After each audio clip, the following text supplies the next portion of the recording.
শরীরে না কুলালেও রিকশা চালিয়ে 4 সন্তানকে লালন পালন করছেন টুলি বেগম। একটানা যখন আসি তখন এই রগ অবশ্যই আসে, হাতের এই রগ অবশ্যই আসে। যখন এই পায়ের হাতে এই রগের থেকে এই রগ পর্যন্ত সমস্যা হয়। জীবনের শতরূপ দেখে দেখে ক্লান্ত টুলি 3 বছর বয়সে বাবা মা হারিয়ে 6 বছর বয়সে ফুল বিক্রি দিয়ে শুরু।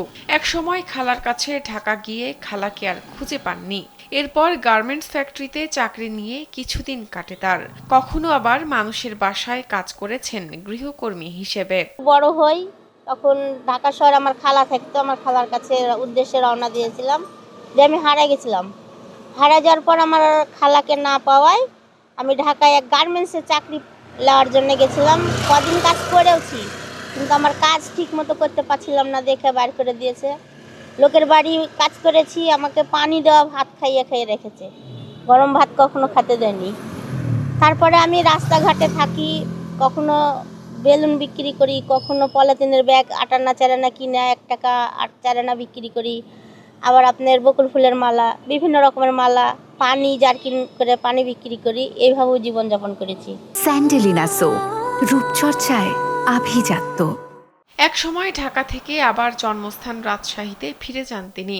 পাড়া প্রতিবেশীরা বিয়ে দিয়ে দেন টুলিকে, তবে স্বামীর সংসার কপালে জোটেনি। বিয়ে হয়েছে ওই গার্মেন্টসের এক ছেলের সাথে, ধর্ম ভাই পাঠিয়েছিলাম, রাজশাহীতে আসলো বেড়াতে। তো আমার বাড়ির আশেপাশের মানুষ চক্রান্ত করে আরেকজনের বিয়ে খেতে যেয়ে আমাকে এই বিয়েটা দিয়েছিল। তো ওই যখন হলে চলে যায় তখন আমিও জানি না যে আমার গর্ভে বাচ্চা আছে। তখন ওই চলে গেছে, যাওয়ার পরে মনে করেন কি আমার এক নানি বলছে যে দেখি তোর চেহারা এরকম লাগছে কেন। পরে উনি হাত ধরে বলছে তোর পেটের বাচ্চা আছে, 3 মাস চলছে। তো এই বাচ্চা পেটে করে নিয়ে আমি রাজমিস্ত্রি কাজ করেছি। এরপর বাচ্চা জন্মের 5 মাস পরে আবার বিয়ে করেন তিনি। এক সময় সৌদি আরবে পাড়ি জমান। দেশে স্বামীর নামে ব্যাংকের টাকা পাঠাতেন, তবে প্রতারণা করেন সেই স্বামী। সব টাকা পয়সা নিয়ে বিয়ে করেন অন্যত্র। সৌদি গেছিলাম, যে এই সৌদি যাওয়ার পরে আমার স্বামী আরেকটা বিয়ে করেছে, আর ওনার নামে আমি অ্যাকাউন্ট করে দিয়েছিলাম। ওই অ্যাকাউন্টের টাকা আসার পর উনি আমার সাথে প্রতারণা করেন। এরপর সন্তানদের মুখের দিকে তাকিয়ে একসময় রিকশা চালানো শুরু করেন তিনি।